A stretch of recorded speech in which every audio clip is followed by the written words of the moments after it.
en tu nacimiento, el día en que naciste,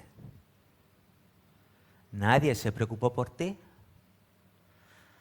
No hubo quien cortara tu cordón umbilical, ni quien te lavara en aguas para limpiarte. No hubo quien te frotara con sal, ni quien te envolviera en pañales. No hubo ojo que de ti se compadeciese, ni que te mostrase ninguno de estos cuidados. Todo lo contrario. El día en que naciste, no fuiste deseada, sino que te arrojaron en el campo y te abandonaron para que murieras.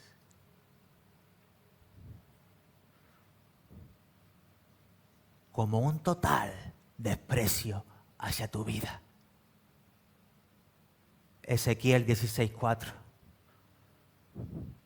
Yo sé que este pasaje, sí, lo sé, realmente es una forma a través del cual Dios habla de su profeta, de Ezequiel, para hacerle ver a Israel el estado en el cual se encontraba antes de que Dios sí se apiadara y tuviera misericordia de él. Dios puso sus ojos en el pueblo más insignificante de la tierra, en aquel que era despreciado y desechado por su pequeñez. Y puso sus ojos en él para tomarlo del polvo, para poner su protección alrededor de él, para mostrar al mundo lo que su poder y su gloria puede hacer, para entregarle a ese pueblo sus tremendas y maravillosas promesas. Pero también es cierto que el apóstol Pablo, en la carta que escribió a la iglesia de Roma, nos dice lo siguiente: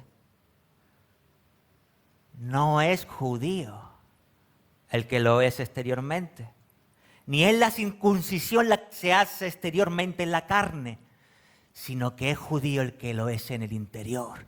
Y la circuncisión es la del corazón, en espíritu. Romanos 2:28.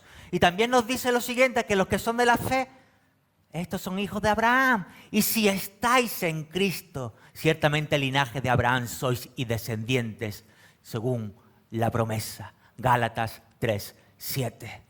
Eso significa lo siguiente, que nosotros, la simiente espiritual, Oscar, al igual que la simiente física, fuimos escogidos de entre el mundo. Pero al igual que ellos, fuimos escogidos de entre lo débil, lo necio, lo vil y menospreciado del mundo. Primera de Corintios 1:27.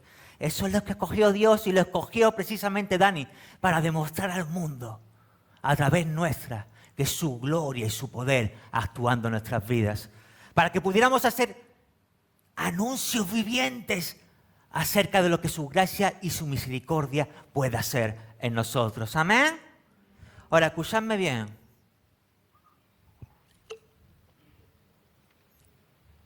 Yo necesito que entendáis algo en esta mañana, y es lo siguiente.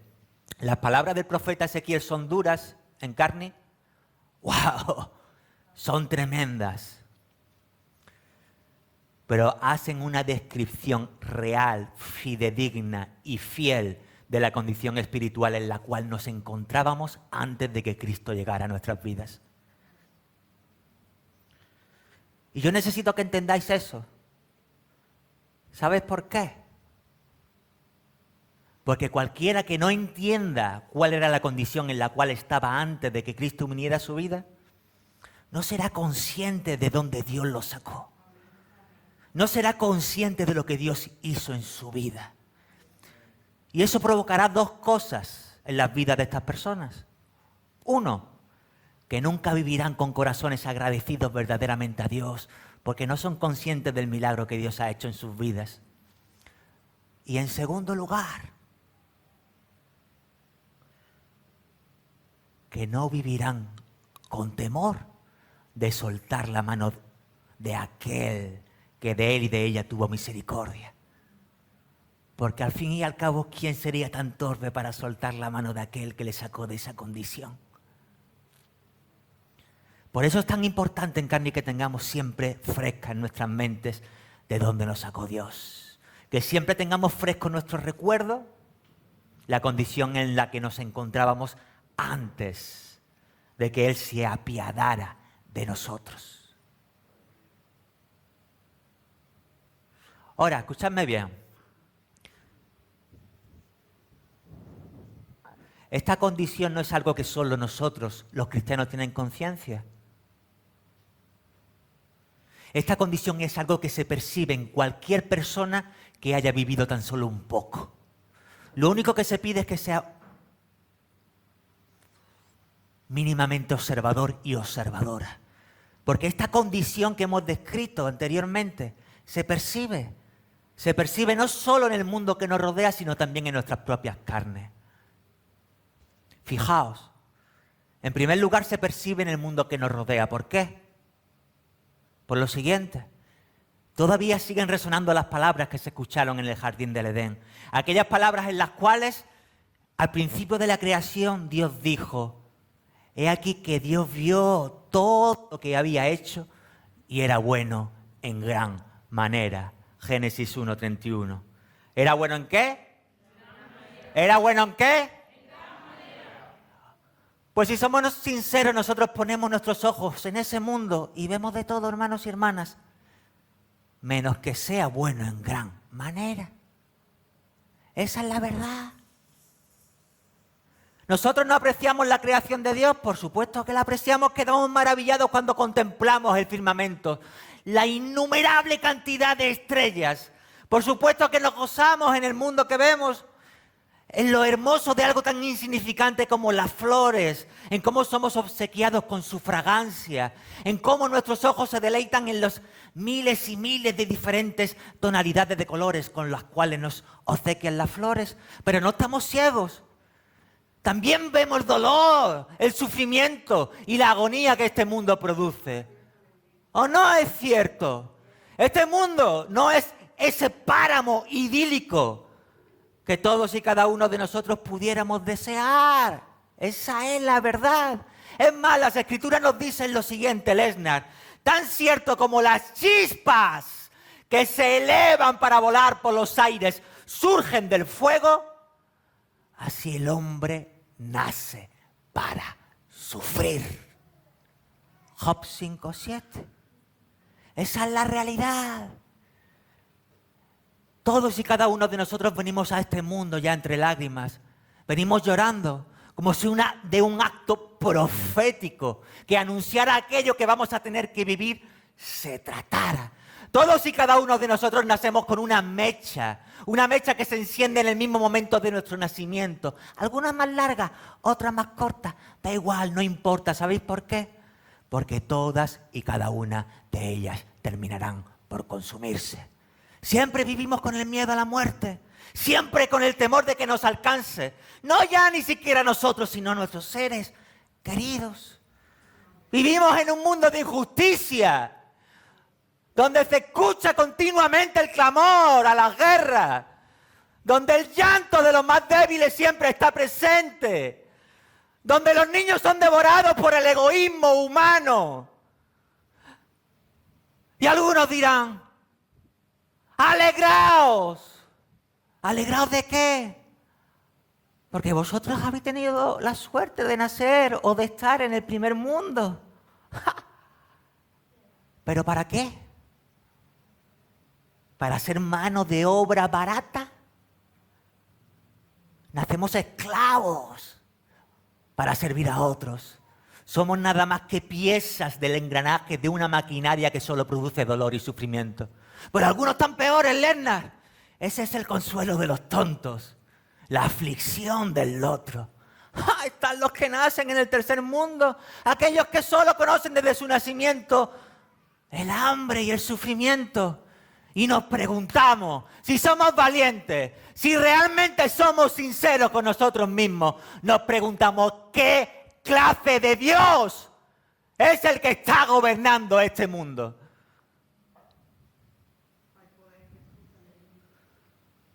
Esa es la pregunta inevitable. ¿Qué clase de Dios es el que está gobernando este mundo?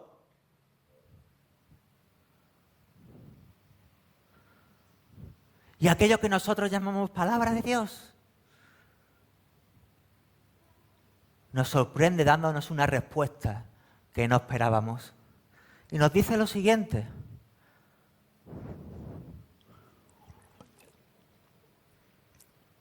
nos dice Juan Antonio, nos revela que no es nuestro Creador el que está gobernando este mundo en el cual vivimos, nos movemos y somos. Y nos habla Óscar de un ser que actúa en las sombras del gobierno de este mundo.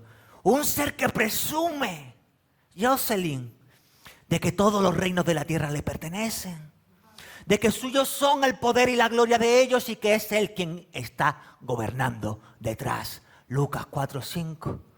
Un ser al que la palabra de Dios llama literalmente el Dios de este mundo, que opera y actúa a través de los hijos de desobediencia, que han entenebrecido la mente de los más incrédulos para que no puedan escapar de las tinieblas.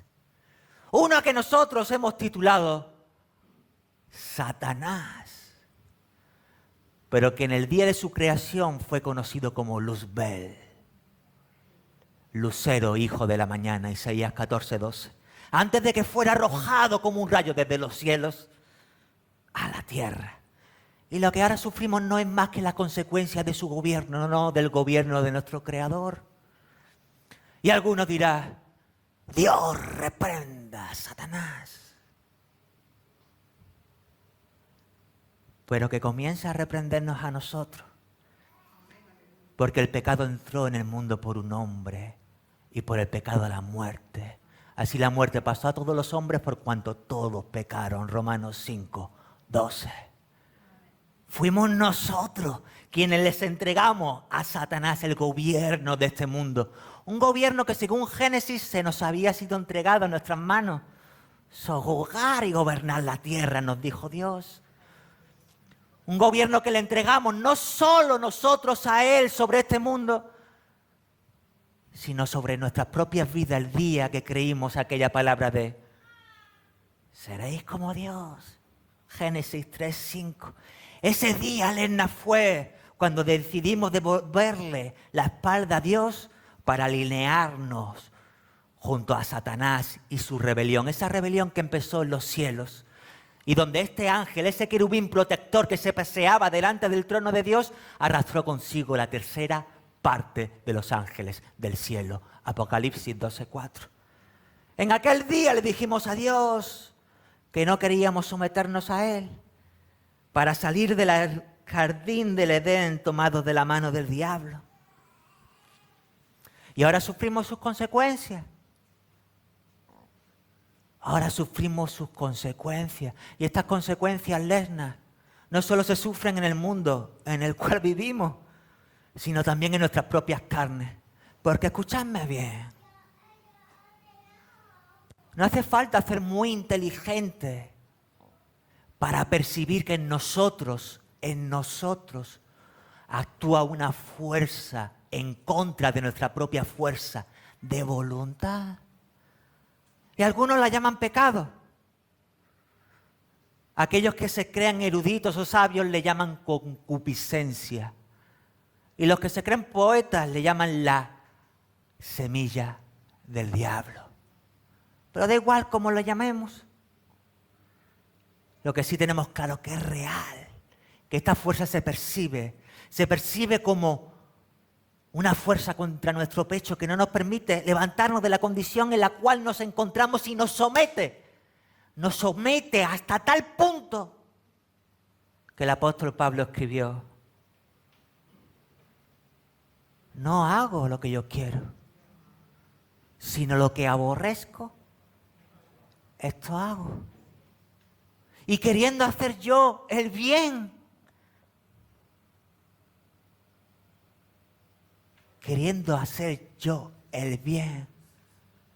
he aquí que hago el mal que no quiero.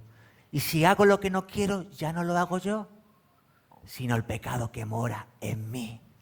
Queriendo hacer yo el bien, hallo esta ley: el mal está en mí. Romanos 7:15. Fuimos hechos a imagen y semejanza de Dios. Pero esa imagen y semejanza de Dios se vio corrompida por la irrupción de la enfermedad del pecado en el mundo y en nuestras vidas. Y poco es lo que queda de ello. La prueba está en que no hacemos las obras de nuestro Creador. ¿Sabéis lo que nosotros hacemos? Jesús nos lo dijo. Vosotros sois de vuestro padre el diablo, y los deseos de vuestros padres es lo que queréis hacer. Juan 8:44. Títeres. Repetid conmigo. Títeres.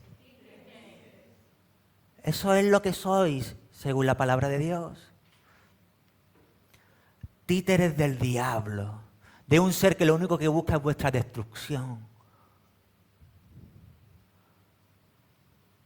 Pero ese es el primer paso hacia la liberación. Cuando uno se hace consciente de que existen unos hilos y que detrás de los hilos hay un ser que nos maneja a su capricho, es cuando uno puede ver esos hilos y al menos puede empezar a intentar liberarse de ellos. Nadie quiere vivir en dicha condición de esclavitud. ¿Quién quiere vivir en la drogadicción? ¿Quién quiere vivir en el alcoholismo? ¿Quién quiere vivir en la mendicidad? ¿Quién quiere vivir alimentándose de las raíces amargas del resentimiento? Nadie. Simplemente sucumben cuando se dan cuenta de que no tienen fuerza para luchar contra el titiritero. Que el titiritero es más fuerte y que los arrastra a su antojo donde él quiere, a la destrucción de sus almas. Y la pregunta es la siguiente, Juan Antonio. ¿Habrá alguien capaz de hacer frente al titiritero? ¿A aquel que mueve los hilos de este mundo y de nuestras vidas? Según las Escrituras, sí hay uno que es más fuerte. Cuando el hombre fuertemente armado guarda su palacio, en paz está lo que posee. Pero cuando viene uno más fuerte que él, le vence, le arrebata las armas en las que confiaba y reparte el botín. Lucas 11:21. Ese que es más fuerte ya vino. Ese que es más fuerte se llama Cristo. Y ese es el único capaz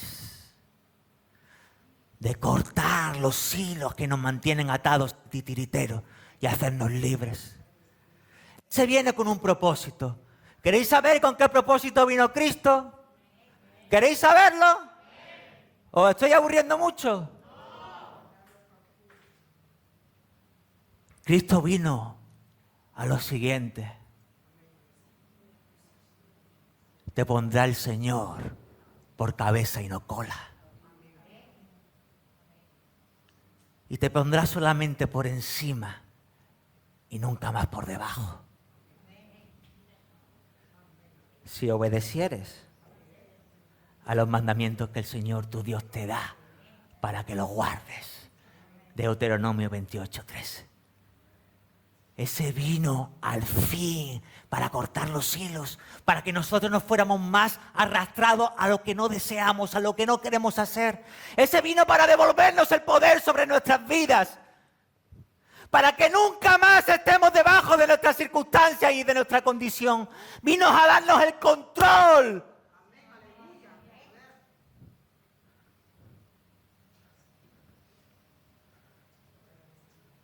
Ese que vino no es el que nos arrojó al campo, despreciando nuestras vidas para que muriéramos.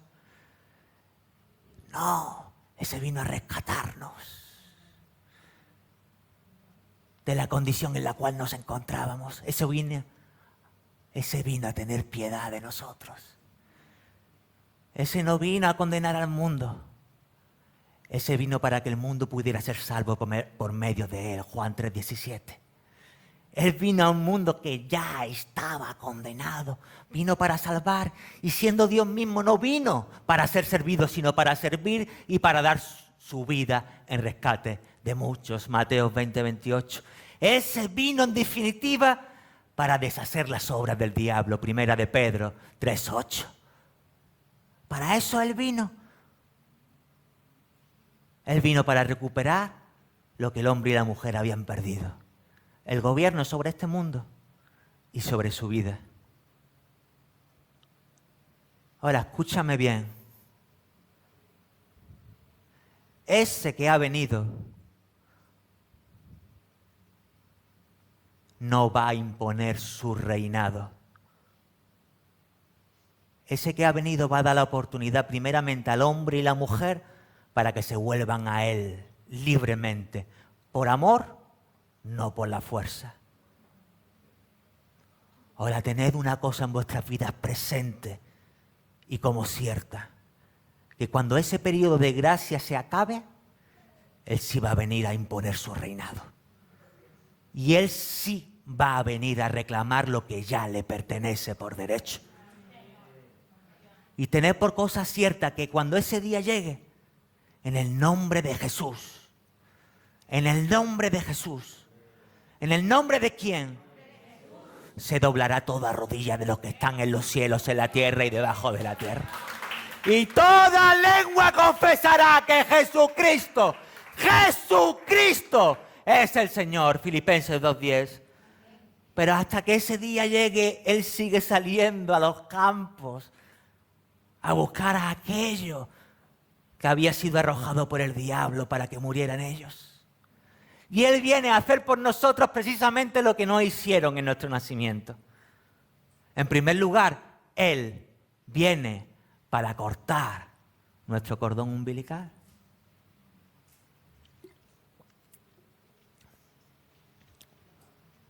Él viene a cortar con todo aquello que nos une al mundo.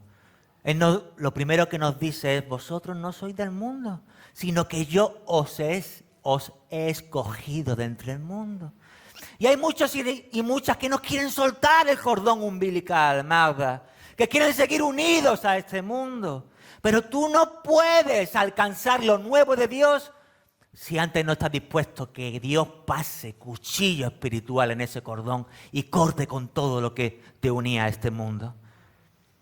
Hay ciertas cosas que tú ya no puedes hacer como cristiano. Hay ciertas amistades que tú ya no puedes tener como cristiano. Hay ciertos lugares que tú frecuentabas que ya no puedes frecuentar como cristiano. Y si tú no permites que Dios pase cuchillo espiritual en ese cordón y que te sigas alimentando del mundo, va a entrar contaminación a tu vida. Y esa contaminación va a traer enfermedad a tu vida. Y vas a acabar postrado en la misma condición que estabas antes. Tú tienes que permitir que Dios corte por lo sano. Amén. Amén. Lo segundo que hace nuestro Señor es que Él sí nos lava con agua para purificarnos. Hay algunos que no les gusta el agua, ¿verdad? Que parece que tuvieran alergia a la misma. Dile a que está al lado: agua corriente no produce la muerte.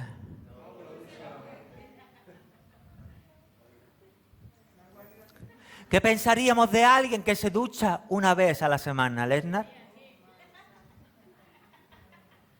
¿Y si os dijera que hay gente que prefiere ducharse una sola vez al mes? Uno se siente bien cuando está limpio, ¿no es verdad? Se siente bien, se siente cómodo. Uno sabe que puede estar confiado, sentado acerca del otro.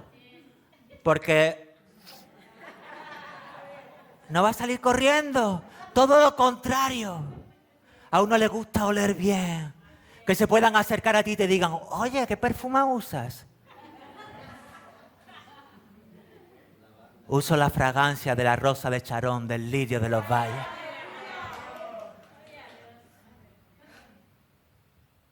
El agua es simbolizada en la palabra de Dios precisamente como la palabra y el Espíritu. Son dos agentes que purifican nuestras vidas para que nosotros podamos ver qué es lo que Dios considera suciedad, contaminación y podamos quitarlo de nuestras vidas.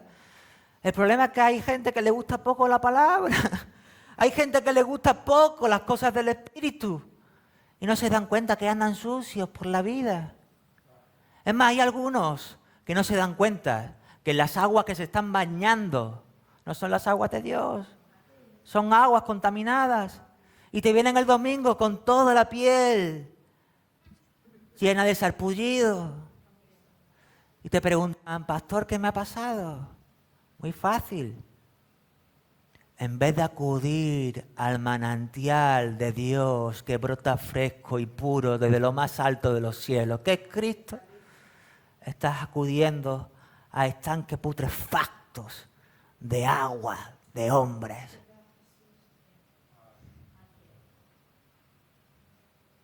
No, hermanos, hay que lavarse con la palabra de Dios.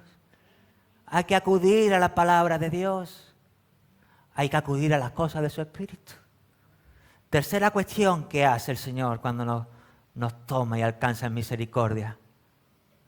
La primera hemos dicho que corta nuestro ombligo umbilical. La segunda, que nos lava con sus aguas para purificarnos.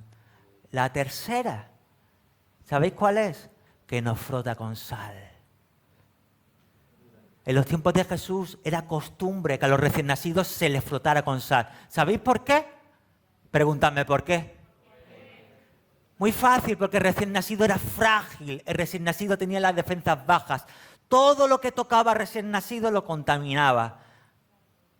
El remedio que ponían era frotarlo con sal, para que cuando la gente que venía a ver al recién nacido lo tocara, no lo contaminara con sus enfermedades. Eso es lo que nos pasaba a lesnas antes de que el Señor acudiera a nuestras vidas y nos frotara con sal. Todo lo que nos tocaba nos contaminaba. Venían en drogadicción, nos arrastraban con ellos. Venían en alcoholismo, allí acabábamos. Llegaban en brujería y hechicería, acabábamos haciendo lo mismo, porque nosotros no contábamos con la protección de Dios. Pero ahora sí hemos sido sanados por Dios. Y eso significa que ahora sí podemos ir al mundo. Y en vez de ser nosotros los que nos contaminamos con ellos, que sean ellos los que se purifiquen con nosotros. Porque la sal es un antiséptico natural. Y eso significa que todo lo que la sal toca, purifica. Todo lo que la sal toca, conserva. Todo lo que la sal toca, preserva. Por eso, muchos que venían a ti cuando estabas contaminados ahora te huyen. Porque saben que tú no solo estás frotado con sal, tú eres la sal de Dios. Y saben que si te tocan, se purifican. Y ellos quieren seguir en pecados, quieren seguir en contaminación. Por eso te huyen. Ahora déjame decirte una cosa. Si tú no purificas, sino que contaminas. Si tú no traes salud, sino enfermedad.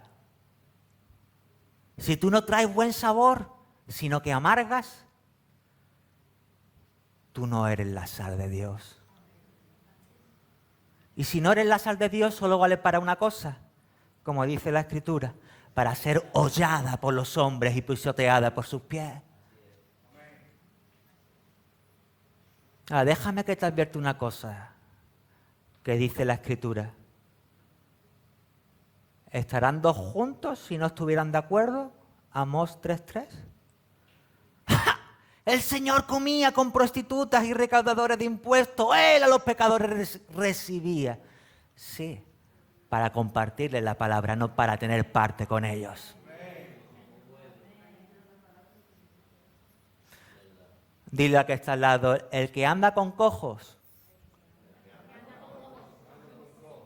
No, pero despiértate, dile, despiértate, dile al que está al lado, el que anda con cojos. Es más, hazle así con el dedo, dile, el que anda con cojos, al poco renquea. terminan dando como ellos, hermanos y hermanas. Esa es la realidad. Amén. Amén. Cuarto punto que hace el Señor es el siguiente. Nos envuelve en pañales. Pero escuchadme bien.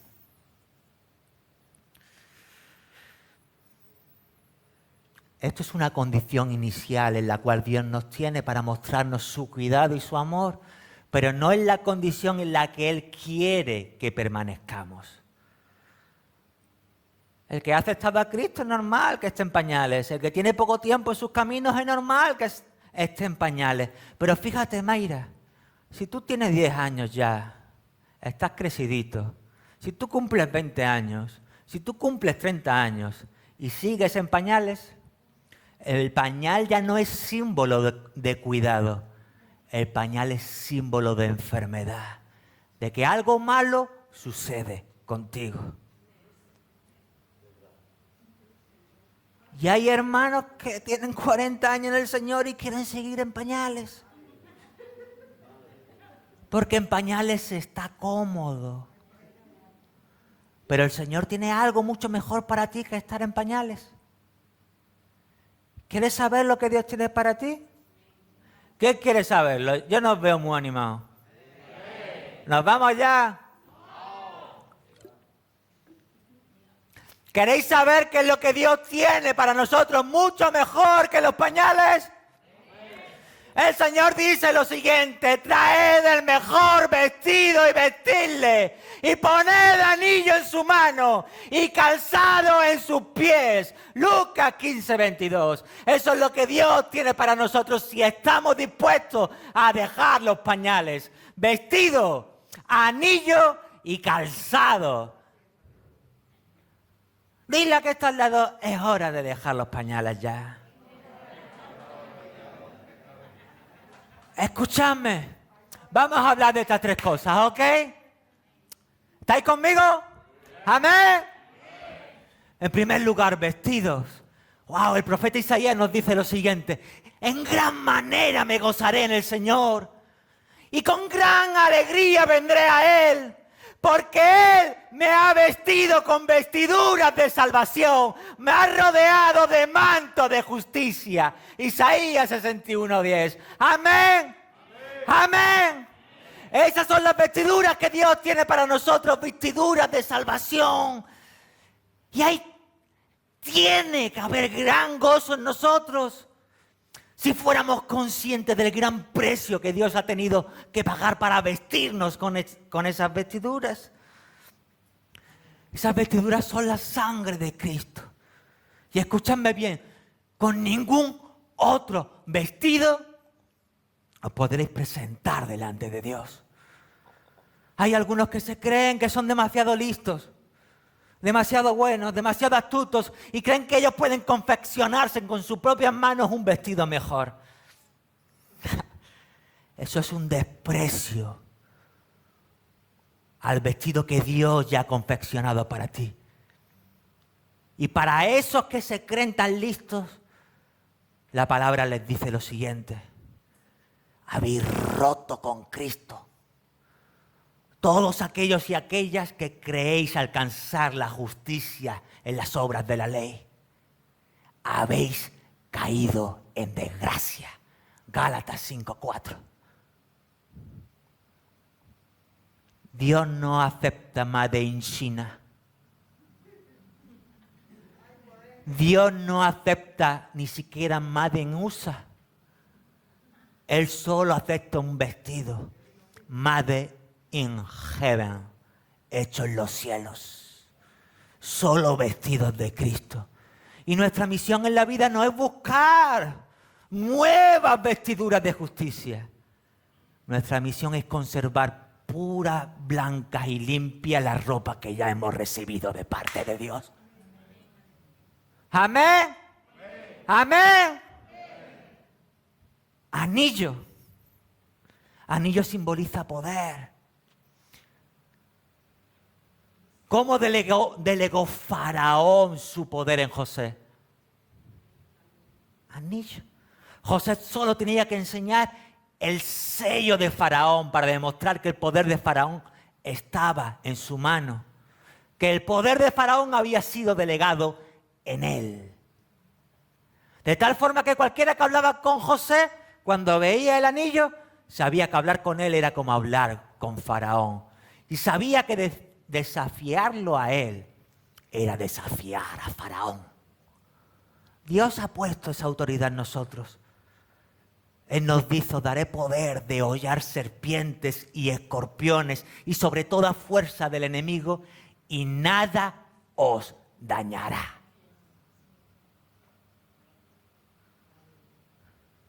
Él ha puesto el anillo en nuestras manos. Pero Él no te va a entregar el anillo si tú sigues en pañales. Hay cosas de adultos que tú no puedes poner en las manos de niños si no quieres que se hagan daño. No es por maldad, es por su bien. Resistid al diablo y huirá de vosotros. Amén. Amén. Amén. Mentira.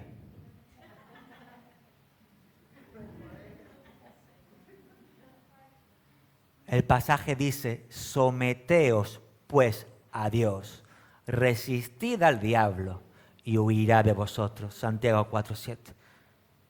Tú no puedes resistir al diablo si primeramente tu vida no está sometida a Dios. Y hay muchos queriendo jugar a la guerra espiritual, pero cuando se presentan en pañales en el campo de guerra, los demonios le dicen: nosotros conocemos a Jesús y sabemos quién es Pablo, pero vosotros, ¿quiénes sois? Hechos 19:15. En pañales lo único que hace es hacer el ridículo. Y luego te vienen con la ropa llena de harapos, la cara llena de arañazos, las mejillas coloradas. Pastor, ¿qué ha pasado? Tú no estás sometido a Dios.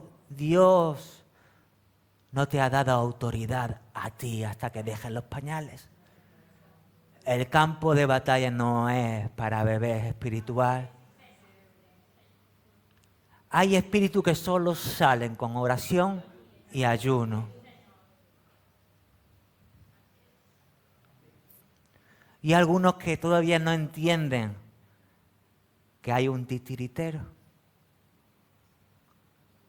Algunos no entienden que nuestra lucha no es contra carne y sangre, sino contra principados, contra potestades, contra los gobernadores de las tinieblas de este siglo, contra huestes de maldad en regiones celestes, Efesios 6:12. Y algunos van a por el muñeco y la toman con el muñeco. Mi marido, mi esposa, mis hijos, pum, patá al muñeco. El muñeco no tiene la culpa. El que tiene la culpa es el que está manejando los hilos. Vea por el que está manejando los hilos. Ve con oración y ayuno para que esos hilos se corten.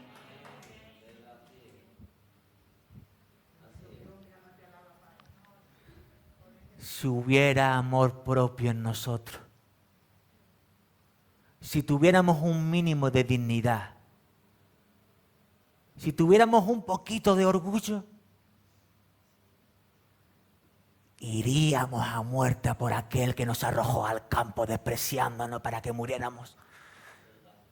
Iríamos por él ahora que está atado para arrebatarle todo lo que tiene. Porque muchos de los que están ahí arrojados en el campo son tus seres queridos. Ese todavía tiene a tus hijos, tiene a tu esposo, tiene a tu esposa, tiene a tu familia, tiene a tus amigos, los tiene allí arrojados al campo. Y si tuvieras amor propio, si tuvieras orgullo, dejarías la comodidad de los pañales. Te pondrías en oración y ayuno y estarías importunando a aquel que puede liberarlo hasta que lo suelte y rompa las cadenas de una vez. ¡Lucha! ¡Lucha por lo que es tuyo!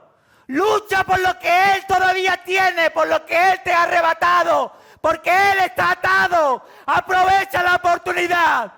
¿Qué vas a esperar? ¿A que estén en el lecho de muerte para decirle, repite conmigo: ve ahora, no duermas, no descanses, ayuna, ¡Ora! ¡Lucha! ¡Lucha por lo que es tuyo!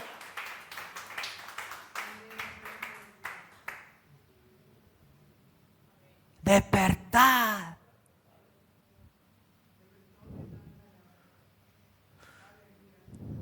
¡Despertad!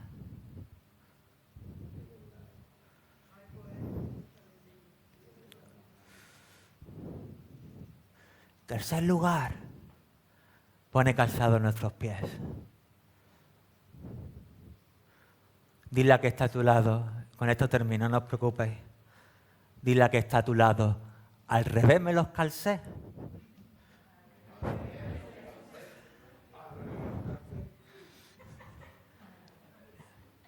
Repite otra vez, dile, al revés me los calcé y cojo me quedé.